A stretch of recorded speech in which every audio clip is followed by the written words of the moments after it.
오늘은 열왕기하 19장 1절부터 7절 말씀을 가지고 성도의 문제 해결 방식이라는 말씀에 은혜를 나누려고 합니다. 따라서 해볼까요? 성도는 성도답게 하나님의 방법과 성경적 방식으로 문제를 해결해 나아간다. 할렐루야. 세상 사람들이 문제를 해결하는 방식과 하나님의 사람들이 문제를 해결하는 방식은 완전히 다릅니다. 우리가 아무리 하나님을 믿고 있어도, 하나님을 섬기고 있어도 세상적이고 세속적 방법으로 문제를 해나가면 하나님의 능력을 경험할 수 없습니다. 하나님은 능력을 보이시지도 않습니다. 하나님 얼굴도 향하지도 않습니다. 하나님의 손길도 미치지 않습니다. 우리가 교회 다니고 예수 믿는다고 해도 그렇다는 거예요. 왜냐하면 방법도 하나님의 방법이어야 해요. 할렐루야. 방법도 하나님의 말씀을 따라야 하고 하나님의 뜻을 따라야, 즉 성도예요. 즉 하나님 섬기는 사람답게 하나님의 방식대로 문제를 해나가야 하나님의 손길이 임합니다. 하나님 얼굴이 우리를 향합니다. 하나님을 경험할 수 있습니다. 하나님을 체험할 수 있습니다. 마침내 하나님의 역사로 승리할 수 있다는 것을 믿으시길 바랍니다. 할렐루야. 오늘 히스기야라는 왕을 통해서 오늘 이 말씀을 함께 좀 보려고 합니다. 오늘 성경의 실질적인 배경은 남유다 왕이었던 히스기야 왕 때의 일입니다. 실은 히스기야 왕은 왕세자일 때부터 굉장히 총명하다고 이름이 알려졌던, 그래서 성경학자들은 이렇게 히스기야를 평가합니다. 다윗의 영성과 솔로몬의 지성이 합쳐진 왕.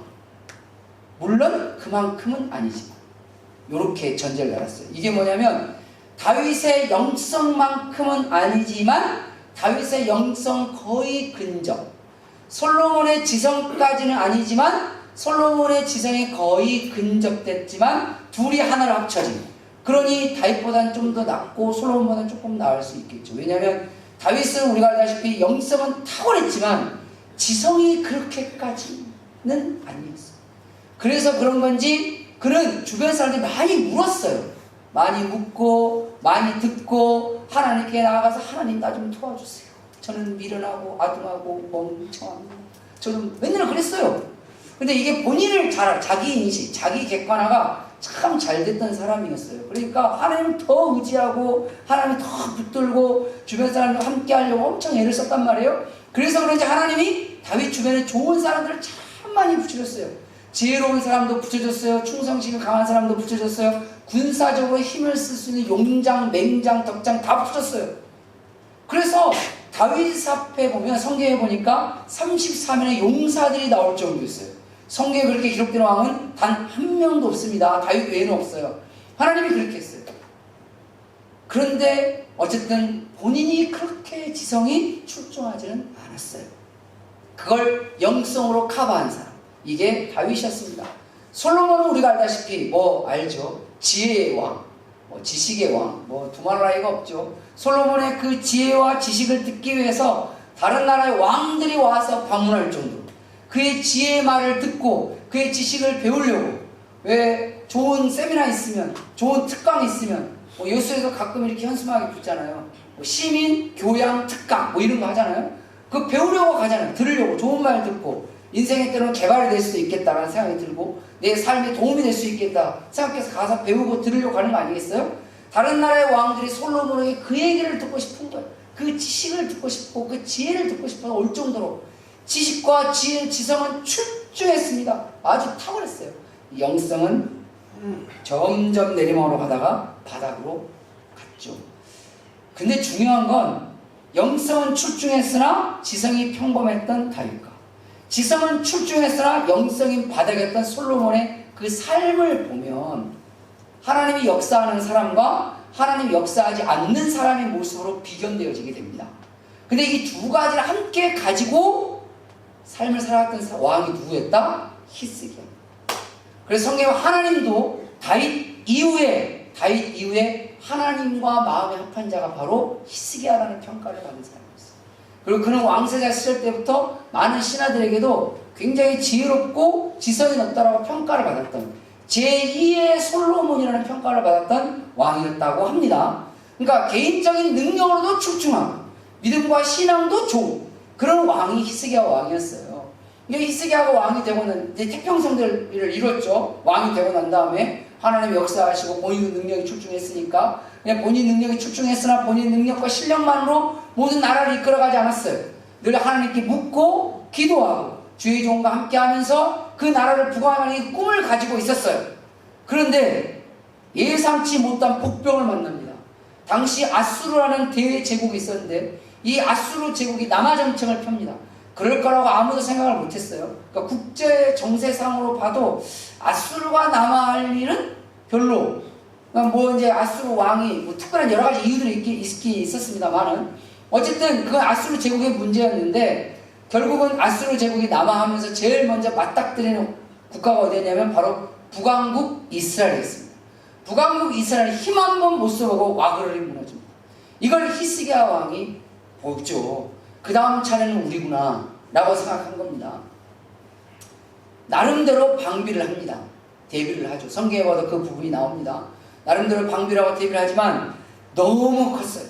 이 아수르 제국의 침략이 본격화되니까 나라가 완전히 종패의 길에 설 정도로 흔들흔들졌어요. 히스기야는 유능한 왕이었고 굉장히 신실한 왕이었지만 이 아수르는 너무나도 큰 문제를 만나는 순간 나라를 지키기에는 역부족이었고 그러다 보니 본인의 굉장한 무기력함을 본인이 느끼기 시작합니다. 하지만 그는 포기하지 않았어요. 왜냐하면 그는 하나님을 믿는 사람이었습니다. 하나님을 붙들기 시작합니다. 그 하나님을 붙드는 그 삶의 모습을 통해서 하나님께서 이 히스기야 왕에게 역사하십니다.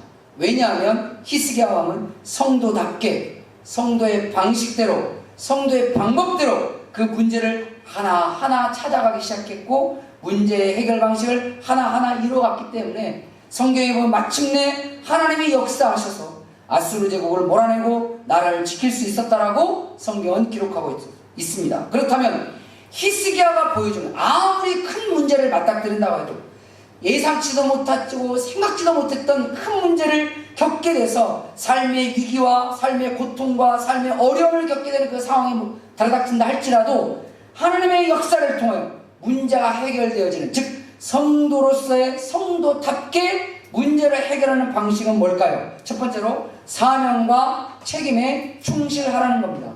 우리가 사명에 충실하고 책임에 충실하다는 것은 너무 어떻게 보면 귀한 말이죠. 그런데 문제가 발생이 되면 사명이 와해됩니다. 책임은 피하고 싶어집니다. 도망가고 싶죠. 사람들을 보면 10명 중에 2명은 문제를 만나잖아요. 그걸 어떻게든 이겨보려고 끝까지 문제를 붙들고 늘어집니다. 그런데 10명 중에 6명은 도망갈 생각부터 합니다. 피하려고 하고 도망가고 어떻게 되겠지 하고 그냥 에라 모르겠다 이렇게 됩니다. 나머지는 갈팡질팡합니다. 이렇게 해도 가야겠다, 저렇게 해도 해봤다가 그렇게 해도 해봤다가 이렇게 해봤다가 합니다. 그러면서 본인의 사명과 책임을 잃어버립니다. 이유는 명확해요. 나에게 문제가 생겼으니까 공부할 시간이 있냐? 나에게 이런 큰 문제가 닥쳤는데 직장 갈 시간이 있냐? 내가 이렇게 큰 문제가 생겼는데 밥할 시간이 있냐? 내가 이렇게 큰 문제가 생겼는데 지금 내가 이 일을 할 시간이 있냐? 그럴 여유가 있냐? 내 문제가 해결돼야 이 일을 하든지 말든지 할 거 아니냐라는 게 보통 사람들의 방식이고 생각이에요. 하나님은 우리에게 말합니다. 큰 문제를 만나도 네가 해야 할 일을 하라. 할렐루야. 왜냐하면 하나님을 향한 믿음이 없으면 절대 그렇게 못합니다. 믿음이 없으니까 지금 내가 원래 해야 할 나의 상황, 즉 부모로서 해야 할 사명, 학생으로서 해야 할 책임, 자녀로서 해야 할 사명, 때로는 내가 다니는 직장인으로서 해야 할 나의 책임, 성도로서 해야 할 사명과 책임을 꾸준하게 가져갈 수 있지만 믿음이 없으면 못해요. 힘든 일이 닥치고 어려운 일이 닥치면 교회 봉사도 멈춥니다. 그거 할 마음의 여유가 없어요. 가정에 내 삶의 어려움이 닥치면 예배드리는 여유도 없어요. 그게 맞다는 게 아닙니다. 일상적인 일반적인 성도들을 하는 얘기예요. 나에게 문제가 생겨서 속 시끄럽죠. 마음이 시끄럽죠. 정신이 혼란스럽죠. 가정에서 주부가 파업합니다. 남편도 나 직장 다니기 싫어. 이렇게 됩니다. 문제가 해결돼요? 성경은 우리에게 말합니다. 오늘 히스기야가 우리에게 보여줍니다. 본인은 능력이 출중한 왕이었어요. 왕세자 때부터 지성이면 지성, 지혜면 지혜, 신앙이면 신앙, 칭송이 자자했고 본인도 뭐 열심히 했어요. 뭐 그걸 부정할 수 없어요. 그걸 교만하다고 할 수는 없어요. 사실이니까. 그런데 이 아수르 제국은 자기가 감당해내기에는 너무 큰 문제를 만난 거예요. 지금까지 만난 문제 중에 이건 그냥 2배, 3배도 아니고 10배가 넘는 문제를 만나니까 그 앞에는 그냥 오는 건 무기력밖에 없는 거예요. 아무것도 하기 싫어질 수도 있어요. 내가 뭘 해야 되나? 그때 오늘 19장 1절에 보니까 성경은 이렇게 히스기야 왕을 이야기합니다. 히스기야 왕이 듣고, 여기 들었다는 것은 당시 아수르 제국의 왕이었던 사네립이 랍사게 장군을 보내서 말 그대로 유다 왕국을 협박하는 겁니다. 그런데 이 협박의 지경에 이르기 전에 18장을 가만히 보면 이미 유다 왕국의 가장 중요한 군사적 요충지가 다 무너졌어요. 다 무너지고 에루살렘까지 들이닥친 거예요. 그러니까 더 이상 막아낼 수 있는 방비벽이 전혀 없는 상태인 거예요. 그러니까 이제는 그냥 말 그대로 풍전등화의 상황이 놓인 거죠. 그때 1절에 보면 히스기야 왕이 듣고 그 옷을 찢고 굵은 베옷을 두르고 여호와의 전으로 들어가서 2절 왕궁의 책임자인 엘리야김과 서기관 셈나와 제사장 중 장로들에게, 지도자들이죠, 그들에게 굵은 배를 둘러서, 굵은 배를 둘렀다는 말은 뭐냐면 애통하는 심령을 갖다는 거예요. 경계하는 거죠. 화려한 옷을 못 입게 하는 거죠. 아모스의 아들 선지자 이사야에게 보냈다 라고 지혜를 묻기 위해서, 기도를 부탁하기 위해서 그에게 보냅니다. 오늘 4절 중간절에 가면 4절에 보면 이런 말씀이 있습니다. 4절 중간쯤 보면 당신의 하나님 여호와께서, 이건 히스기야 왕이 자기의 신복들을 통해서 아모스의 아들이었던 이사야 선지자에게 전한 내용의 말입니다. 당신 하나님 여호와께서 그 들으신 말 때문에 꾸짖으실 듯 하니 당신은 이 남아있는 자들을 위하여, 여기서 남아있는 자는 누굴까요?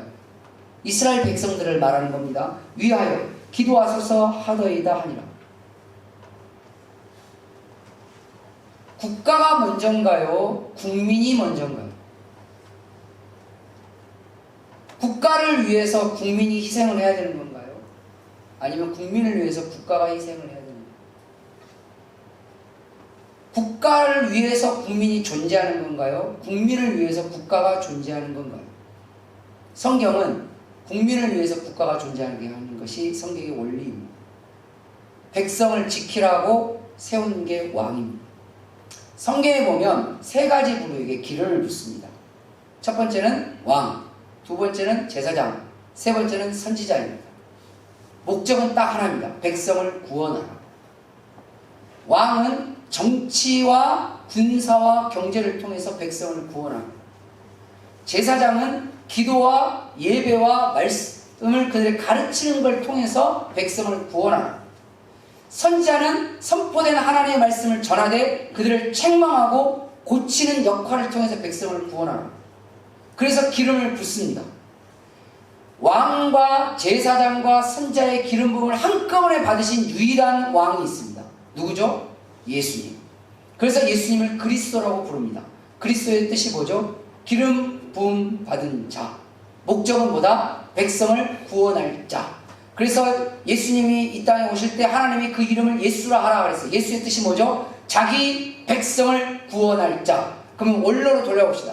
왕의 책무와 사명과 책임은 뭡니까? 백성을 구원하는 겁니다. 히스기야는 전체절명의 상황에도 국가의 존립은 상관없어요. 백성을 살릴 수만 있다면 나는 무엇은 다 한다. 이게 히스기야가 가졌던 마음이었어요. 그러니 자기의 신복들에게, 이사야 선지자에게 말을 전할 때도 나라를 살려주세요, 이 나라가 살 수 있도록 기도 좀, 이게 아니라 여기 남아있는 백성들을 살려주십시오. 이 백성들을 살릴 수만 있다면 난 무슨 짓을 할 수 있다. 위기 상황에 놓쳤을 때, 자기의 상황에 놓쳤을 때, 여러분, 부모는 아무리 힘든 상황에 놓쳐도 진짜 제대로 된 부모는 자식은 지킵니다. 뭐 이런 말이 있어요. 남편은 벌어도 자식은 지킨다. 이게 뭐 좋은 말인지 어떤 말인지 잘 모르겠지만 그게 부모를 말하는, 아내는 모르도 자식은 지킨다 뭐 이런 말이 있잖아요. 그게 부모를 상징하는 말처럼 되어 있는데 그거 왜 그러냐면 본능이니까 그래. 본능.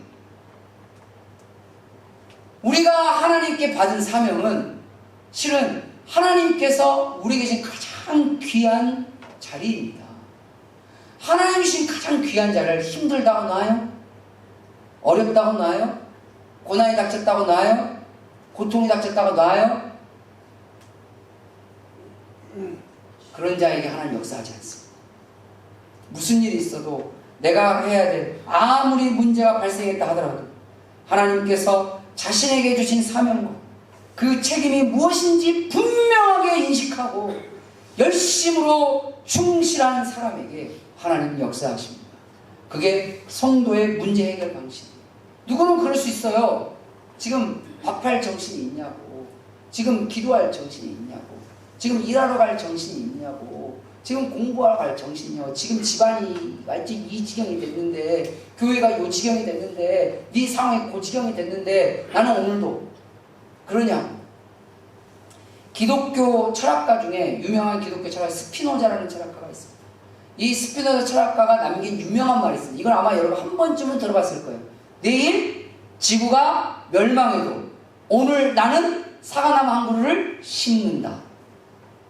그게 자기 일이니까, 자기의 책임이고 내 사명이니, 내일 지구가 멸망해도 나는 내가 할 일을 하겠다. 그게 그리스도인의 문제 해결 방식이에요. 성경에 보면 예수님께서 마지막 때에 대한 이야기를 하십니다. 마지막 때를 이야기할 때 이런 얘기를 하세요. 두 사람이 몇 도를 돌리다가 한 사람은 마지막 때에 들림을 받고 한 사람은 이 땅에 남김을 받게 될 것이다. 두 사람이 밭에 가서 일을 하다가 한 사람은 하나님 나라의 들림을 받고 한 사람은 이 땅에서 버려둠을 당할 것이다. 근데 여기서 한번 생각해 보세요. 마지막 때예요. 지구 끝났다는 거지. 인류 끝났다는 거예요. 근데 뭐 하고 있어요? 맷돌 돌리고 있어요. 맷돌 돌린다는 말이 무슨 말이냐면 밥한다는 얘기예요. 구약 성경에 보면 채무자에게 절대로 뺏으면 안 되는 게 있습니다. 아무리 큰 빚을 졌어도 그 사람의 두 가지는 절대 뺏어가지 마라. 돈 뺏어가고 다 뺏어가고 두 가지를 뺏어. 첫 번째가 뭐죠? 맷돌 뺏어가지 마라. 두 번째, 겉옷은 뺏어가지 마라. 였어요. 왜? 겉옷을 뺏어가면 그 사람 밤에 이불이 없어서 잠을 자지만 그래도 마지막엔 겉옷은 있어요. 왜? 낮에는 겉옷을 입고 다니고 밤에는 그걸 덮고 자고 전천으로 쓸 거 하나는 남겨야 될 거 아니에요. 이불을 낮에 입고 밖에 돌아다닐 수는 없잖아요. 이불은 덮고 잘 수는 있어요. 근데 겉옷은 밤에 그냥 덮고는 잘 수도 있고 낮에는 입고 다닐 수도 있고 그건 남겨놔라. 두 번째, 맷돌은 왜? 맷돌을 뺏어가면 이 사람들은 밀로 먹고 사는 사람인데 그거 뭘로 갑니까? 굶어 죽죠. 못해 먹죠. 그러니 그건 남겨놔라. 성경은 그렇게 돼 있어요. 그런데 성경에 예수님이 그러잖아요. 두 사람이 뭐 했다? 맷돌 밥했다는 거예요. 여자는 집에서 밥하다가 둘이 같이 밥하다가 한 사람 마지막 때 들림을 받고 한 사람 이 땅에 버려두면 당해요. 남자는 밖에서 일을 하다가 두 사람 일을 하다가 한 사람은 마지막 때 들림을 받고 한 사람은 남겨요. 공통점이 뭐예요? 마지막 때가 돼도 뭐 한다? 자기 일을 한다. 자기 사명은 다 한다. 자기 책임은 다 한다. 우리는 문제가 닥치면 하기 싫었죠. 그리고 여러 가지 합리화와 변명을 해요. 그리고 사람들에게 공감을 얻기를 원합니다. 누군가 나를 이해해 주기를 원합니다. 하나님은 말합니다. 문제가 발생이 되면 네가 해야 할 일을 해. 너에게 주어진 사명은 다 정 목사야. 너의 삶에 어떤 일이 벌어져도 네가 해야 할 일을 해라. 네 책임은 다. 그래야 나머지 있는 문제를 내가 해결하든지 말든지 할 거 아니야. 누구누구 집사야. 너의 문제, 너의 삶이, 너의 가정이 문제가 있었습니다. 네가 해야 할 사명과 너의 책임은 다 하라. 충실하라. 그래야 나머지 문제를 내가 해결하든지 말든지 할 것이다. 네가 거기서 여러 가지 합리화를 대고 변명을 대고 이것도 안 하고 저것도 안 하고 그것도 안 하고 해서 위로만 받기를 원한다면 무엇을 하겠냐. 오늘 히스기야가 보여준 성도의 문제 해결 방식은 아무리 큰 문제가 들이닥쳐도 자신에게 주어진 사명과 책임에 충실했다는 것. 두 번째로 오늘 말씀을 통해서 성도가 보여야 할 문제 해결 방식은 뭘까요? 바로 기도하고 기도를 요청하라는 겁니다. 내가 먼저 기도하는 것. 그리고 기도를 요청하는 것. 가끔 이런 경우가 있습니다. 나만 기도하고 기도를 요청하지 않는 사람들이 있습니다. 어떤 사람은 나는 기도 안 하고 기도만 요청하는 사람이 있습니다. 제일 심각한 사람은 나도 기도 안 하고 기도 요청 안 하는 사람도 있습니다. 이건 끝났다 라고 보시면 됩니다. 그러나 중요한 게 있습니다. 나도 기도하고 기도를 요청하는 자 반드시 하나님이 역사하십니다. 오늘 성경 1장에 딱 그 내용이 히스기야 왕이 옷을 찢고 베옷을 두르고 어디로 갔다 그랬어요? 여호와의 전에, 즉 하나님의 성전에 들어갔다고 했어요. 하나님의 성전에 뭐하러 들어갔겠습니까? 놀러? 잠자러? 그냥 신세 한탄하러 가러? 아닙니다. 무릎 꿇고 하나님께 간구하고 기도하기 위해서. 과거에 다윗이 보였던 하나님, 제가 할 수 있는 게 없습니다. 하나님, 저는 이것도 주님은요 아무것도 안 하고 주님 찾아오는 사람 주님 말씀하지 않습니다. 주님께서 여러분들 자원, 몸이라는 자원도 줬어요. 때는 물질이라는 자원도 줬어요. 사람이라는 자원도 줬어요. 때는 지혜라는 자원도 줬어요. 도구라는 자원을 준 이유가 뭡니까? 그거 먹고 놀고 그게 잘하는 얘기가 아니잖아요. 그걸로 뭔가를 하라는 얘기인데 해도 안 되는 경우가 있잖아요. 인생은 그런 거예요. 해도 안 되는 경우가 있어요. 그때 주님께 나와서 하는 말이 거예요. 하나님, 제가 이것도 해봤고요, 요것도 해봤고요, 그것도 해봤는데 안 돼요. 제가 할 수 있는 건 다 한 것 같습니다. 이제는 하나님이 해주시면 될 것 같습니다. 그때 홍해바다가 갈라진 겁니다. 할렐루야. 이스라엘 백성들이 홍해바다 앞을 딱 만났을 때 뒤에는 애국 군대, 양쪽에는 산, 오도 가도 못해요. 어디 도망갈 데도 없어요. 모세가 하나님께 간구할 때 하나님, 이제부터 할 수 있는 게 없어요. 기억하십시오. 우리가 내 삶의 문제를 해결하기 위해서 최선을 다했으나 내가 할 수 있는 영역의 바닥을 보였다. 그때가 하나님의 시간, 할렐루야. 하나님의 타이밍이 왔어요. 드디어 하나님의 타이밍이 온 거예요. 중요한 건 내가 아무것도 하지 않는 상황에서 문제의 바닥이었죠. 그건 하나님의 타이밍이 아니라 멸망의 타이밍이 온 거예요. 중요한 건 똑같은 바닥인데 차이는 어디에 있느냐. 내가 가지고 있는 자원으로 최선을 다했음에도 바닥이 왔어요. 그때 내가 기도의 자리로 나아가고 누군가에게 기도를 요청하면서 함께 기도할 때 하나님의 시간은 시작됩니다. 그래서 홍해바다가 갈라졌고, 그래서 요단강이 갈라졌고, 그래서 안진뱅이가 일어났고, 그래서 오늘 하나님이 이 히스기야 왕의 기도와 주변 사람들의 기도를 통해서 아스루 대제국을 한 방에 물리치는 하나님의 역사가 나타났다는 거예요. 기적적인 상황. 그건 아무도 믿을 수 없는 상황이 벌어진 거죠. 오늘 사제로도 마찬가지입니다. 아까 읽었던 부분에도 이 자기의 신복들을 이사야에게 보냈던 이유가 뭐였어요? 당신은 이 남아있는 자들을 위해 기도하소서. 기도를 요청했어요. 기도해야 돼요. 문제 앞에서 여전히 한결같이 기도하는 자. 근데 이건 있습니다. 문제를 만났다고 해서 그때만 기도하고 문제가 해결되면 기도가 멈추는 사람, 좀 그렇지 않아요? 한두 번은 넘어가는 것 같긴 한데 그냥 성경 원리상 그게 자주 되면 문제를 계속 하나님이 주실 때가 있어요. 왜죠? 문제가 생겨야만 기도를 하더라고. 하나님 가만 보니 문제가 생겨도 기도 안 해. 그런 사람은 그냥 내버려둬요. 성경에 보면 내버려두다. 왜 이런 말이 있습니까? 근데 문제가 생기면 기도를 해요. 문제가 해결되면 기도를 멈춰. 어라? 문제가 또 발생이 됐네? 그래도 기도해. 근데 문제가 해결되고 평안해지니까 기도를 안 하네? 오호, 이쯤 되면 하나님은 그런 사람의 문제를 계속 보냅니다. 기억하십시오. 하나님의 문제를 계속 받기를 원하십니까? 문제가 발생될 때만 기도하세요. 이런 경우가 있어요. 하나님이 문제를 안 보내는 사람. 두 케이스입니다. 첫 번째 케이스는 아예 기도를 안 하는 사람. 두 번째, 늘 하나님께 기도로 준비가 되어 있는 사람. 그건 하나님이 그들에게 문제를 보내지는 않습니다. 물론 마귀가 문제를 보내는 경우는 있어요. 그건 다른 영역의 문제니까. 하나님, 그러니까 성경에 보면 고난도 하나님이 주시는 고난이 있다고 성경이 되어 있습니다. 물론 세상이 주는 고난이 있고, 마귀가 주는 고난이 있고, 물질이 주는 고난이 있고, 여러 가지 고난들이 있지만, 하나님이 고난을 주는 경우는 그런 경우예요. 근데 히스기야는 늘 하나님께 기도로 준비가 되어 있는 상황이 있어요. 그러니까 하나님이 그에게 고난을 준 건 아니었어요. 아수르 제국이라는 세상이 주는 고난이긴 했습니다. 그러나 중요한 사실은 그는 그 평소에도 늘 기도하는 사람이었어요. 그러니 늘 하던 대로 단지 오늘은 더 많이 기도했을 뿐이에요. 더 간절히 기도했을 뿐이에요. 그리고 기도의 동역자에게 더 기도를 요청했을 뿐이에요. 왜? 나의 한 사람의 기도만으로는 되지 않아요. 기도는요, 그런 말이 있습니다. 기도 질량의 법칙이라는 게 있습니다. 이 말이 무슨 말이냐면 문제의 크기만큼 기도의 양이 채워져야 된다라는 말이 있어요. 제가 가끔 금요기도 오신 분들은 제가 그런 표현을 많이 쓰는데, 큰 문제를 만나면 그것만큼의 기도를 해요. 그게 채워질 때 그 문제에 하나님의 역사가 나타납니다. 그게 채워지기 전까지는 하나님의 역사가 나타나지 않는다.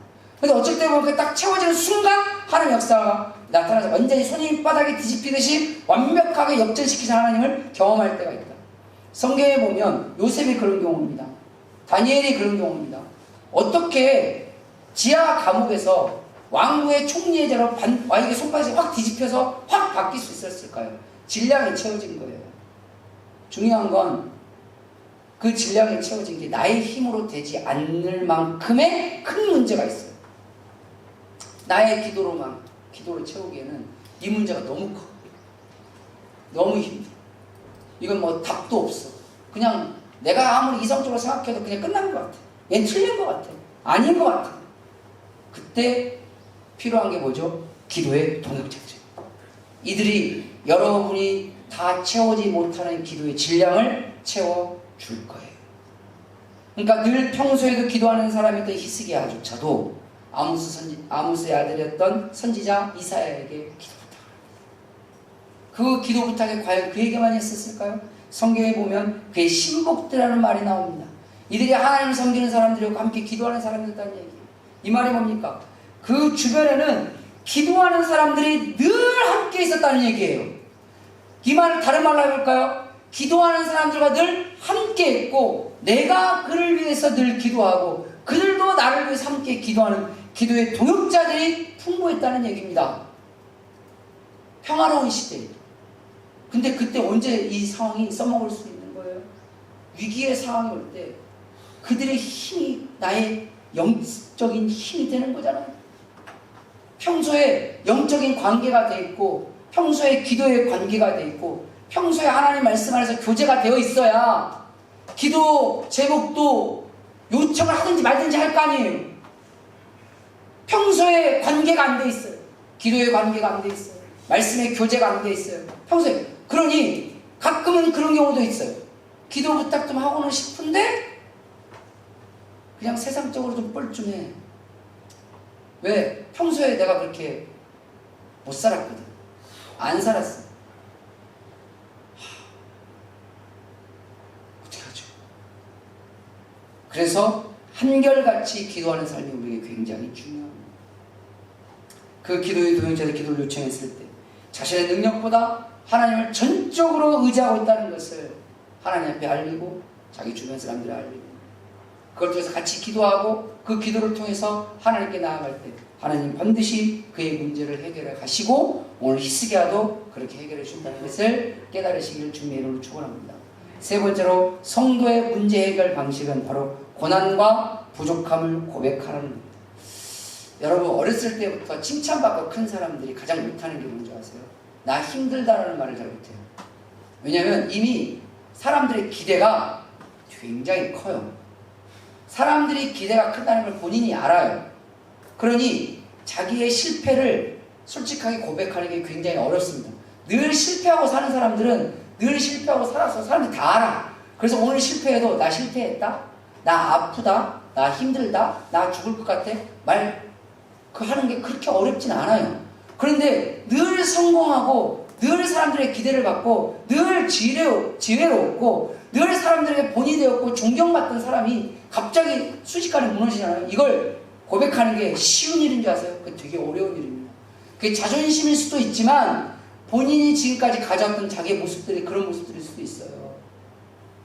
근데 오늘 3절 말씀에 보면 히스기야가 그 신복들과 이사야 선지자에게 이런 고백을 해요. 그들이 이사야에게 이르되 히스기야의 말씀, 왕의 말을 전해주는 거예요. 말씀이 오늘은 환난과 징벌과 모욕의 날이라. 아이를 낳을 때가 되었으나 하사날님이 없도다. 한마디로 정리하면 나 죽을 것 같아. 나 죽고 싶어. 선지자님, 나 죽고 싶어. 자기 주변의 신복들에게 죽고 싶어. 아이를 낳을 때가 됐는데 낳을 힘이 없다. 이게 무슨 말이겠어요? 나도 죽고 얘도 죽는다는 얘기잖아요. 그런데 세 가지예요. 환란이 닥쳐. 두 번째 징벌. 징벌이 무슨 말이에요? 내가 죄를 져서 징계를 받았다는 얘기죠. 히스기야는 이상하게 자기 죄를 발견합니다. 혹시 내가 지은 죄가 없는가를 발견합니다. 문제를 자기에서 찾은 것이 남 탓하려고 한 사람이 안 했다는 거예요. 나도 죄인이구나 라는 것을 고백하는 거죠. 그리고 모욕을 당하구나 라는 걸 합니다. 그걸 솔직하게 자기 주변에 있는 신하들이나 사람들에게 고백하고 선지자에게 고백함으로써 분명한 자기 성찰과 자기 인식을 보이는 문제에 대한 고난과 고통을, 자신의 부족함과 연약함을 진실하게 고백하면서 하나님과 사람들에게 도움을 요청하고 도움을 구하는 것. 그것이 성도의 문제 해결 방식. 자존심이요? 세상 말 그런 말 있죠. 자존심이 반맥이 중요해요.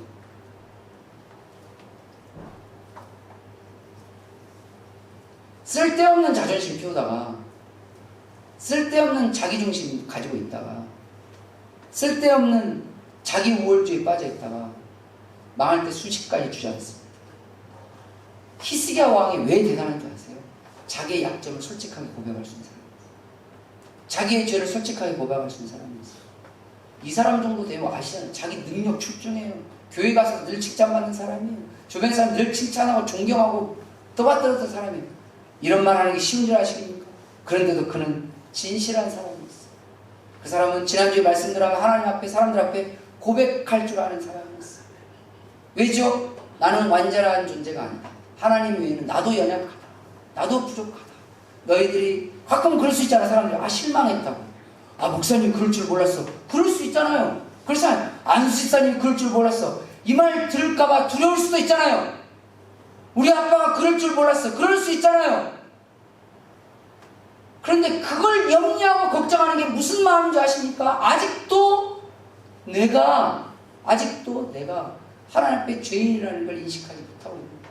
아직도 내가 연약한 존재고 부족한 존재라는 걸 깨닫지 못한 거예요. 우리는요 다 실은 도찐 개찐이에요. 저나 여러분들이나 다 그냥 별 차이 없어요. 서로 잘 모르고 솔직히 말을 안 해서 그렇지 다 비슷해요. 거기서 뭘 도토리 키재기 하느라고 자존심 내밀고 뭐 어쩌고 누가 나에 대해서 뭘 어쩔까봐 걱정을 다 하고, 그게 허세고 그게 허례예요. 그것이 내 문제를 더 문제로 만들고 더 문제를 악화시키는 거예요. 저도 개인적으로 자존심이 굉장히 강한 사람 중에 한 사람입니다. 저에게 문제가 생겼을 때 누군가에게 도와주세요 말하는 것 자체를 되게 힘들어하는 사람 중에 한 사람이에요. 말이 안 떨어져요. 내가 굶어 죽었으면 죽었지 밥 좀 주세요라는 말을 못하는 사람. 그런 사람 중에 한 사람입니다. 그래도 하나님은 말합니다. 말하라고. 나에게도 말했듯이 사람들에게도 말하라고. 나에게도 기도로 고백했듯이 너의 아내에게, 너의 남편에게, 너의 친구에게, 주변 사람들에게, 여기 보면 신복들에게, 신뢰할 만한 사람들에게 말하라고. 괜찮다. 그들이 너를 비난하고 너 그럴 줄 몰랐다라고 하면서 너에 대해서 너의 인격을 깎아, 절대 그러지 않을 것이다. 도리어 너에게 어떻게 하면 하나님 더 도와줄까? 위로하고 격려하고 손을 내밀어 줄 것이다. 사람들이 너에 대해서 별볼 일 없네? 라는 평가를 내릴 거라는 그 우려는 마귀가 넣어주는 우려인 것이지, 하나님은 우리에게 도움의 손길을 사람을 통해서도 역사하신다는 사실을 기억하시기 바랍니다. 그러려면 자신의 고난과 부족함을 고백하시고, 목사님 이렇습니다. 집사님 이렇습니다. 성도님 이래요. 여보 이래요. 얘들아 이래. 아빠 엄마 이래. 이런 고백들을 통해서 함께 또 기도하고 함께 나누고 함께 손을 잡고 함께 이뤄갈 때 성도의 문제는 해결될 줄 믿으시기 바랍니다. 마지막 네 번째로 성도의 문제 해결 방식은 하나님을 믿고 인내하는 겁니다. 이게 어떻게 보면 가장 중요할 수도 있겠죠. 이제 드디어 히스기야의 신부, 히스기야는 지금 이제 성전 들어가서 기도하고 있습니다. 히스기야의 신복들이 이사야 선지자를 만났습니다. 6절 말씀해 보니까 이사야 선지자가 그 히스기야의 신복들에게 이렇게 말합니다. 그들에게 이르되 너희는 너희 주에게, 여기서 주는 누구를 말하냐면 히스기야를 말합니다. 그러니까 너희 주인이란 말이죠. 너희 주인에게 이렇게 말하라. 여호와의 말씀이, 할렐루야, 여호와의 말씀이 너는 아수르 왕의 신복들에게 들은 바 나를 모욕하는 말 때문에 두려워하지 마라. 두려워하지 마라. 걱정하지 마라. 염려하지 마라. 내가 한 영을 그의 속에 두어 그런 소문을 듣고 그의 본국으로 돌아가게 하고 또 그의 본국에서 그에게 칼에 죽게 하리라 하셨느니라 하더라. 할렐루야. 실제로 성경에도 그게 기록되어 있지만 실제 아시리아, 인류 세계사에서 아시리아가 성경에는 아수르로 나옵니다. 근데 이 아시리아 사내립 왕이 실제로 신복에게 암살돼서 죽습니다. 결과는 이걸 하나님 미리 아시고 여기서 말씀하시는 거죠. 왜냐하면 하나님이 그걸 역사하셨으니까. 중요한 사실은 어떻게 믿을 수 있어요? 어떻게 믿을 수 있어요? 믿음이 없으면 못 이깁니다. 할렐루야. 하나님이 말씀하시면 믿고 가는 겁니다. 사람이 말하면 믿을 수는 없어요. 사람 말은 손바닥 뒤집히듯이 집히는 게 사람의 말이니까, 상황이 다 바뀌니까. 하나님이 말씀. 그래서 이사야가 말한 게 내가 말하노라가 아니에요. 그리고 하나님 빼고 이렇게 될 거야 라고 결과 말하는 게 아니에요. 전제를 딱 깔아놓은 거예요. 하나님의 말씀이. 할렐루야. 그러니까 이사야 선지자도 말한 거죠. 내 말을 믿지 말고 하나님의 말을 믿어라. 하나님을 믿어라. 온전하게 이 문제를 해결하실 수 있는 유일한 분은 누구밖에 없다? 하나님밖에 없다. 그러니까 하나님의 말씀을 들어라. 그리고 하나님의 말씀 들었냐? 그럼 믿어라. 믿었냐? 그러면 기다려라. 할렐루야.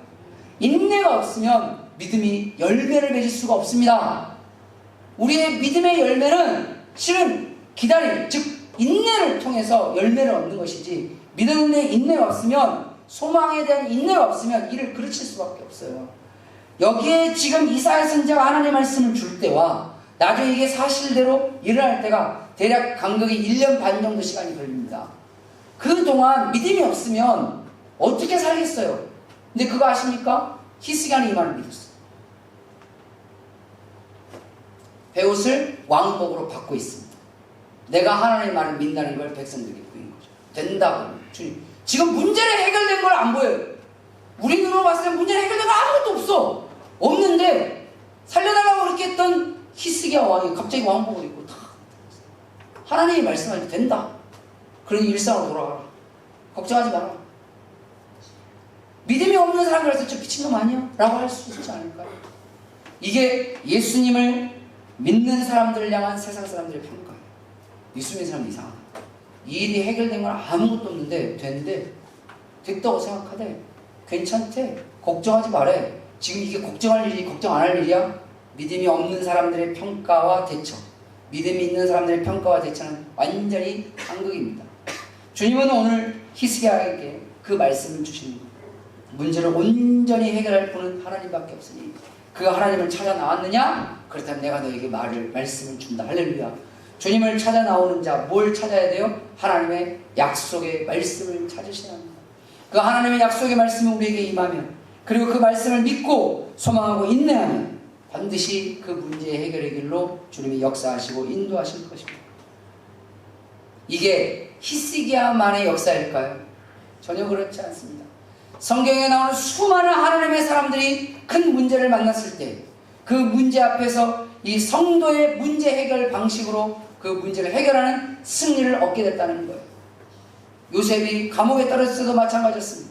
모세가 홍해 바다를 만나고 모세가 광야 생활 순간순간 할 때마다 그 문제를 어떻게 해결해 나아갔습니까?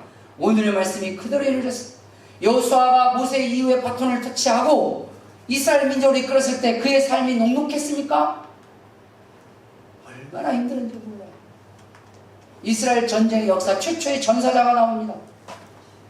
자기가 실수해서 기브온 백성을 받아들이는 상황이 벌어졌습니다. 내가 실수했어요. 내가 지도자인 내가 실수해서 민족에게 어려움을 줬어요. 그때 느끼는 자괴감이 얼마나 큰 줄 아십니까?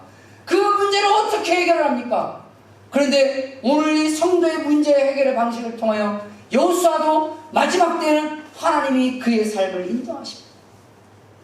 연약하고 별 볼 일 없던 기드온이라는 사사는 어땠습니까? 사람이 되게 소심했어. 믿음도 없었어. 그런데 그에게 닥쳤던 그 문제를 어떻게 해결해 나갔습니까?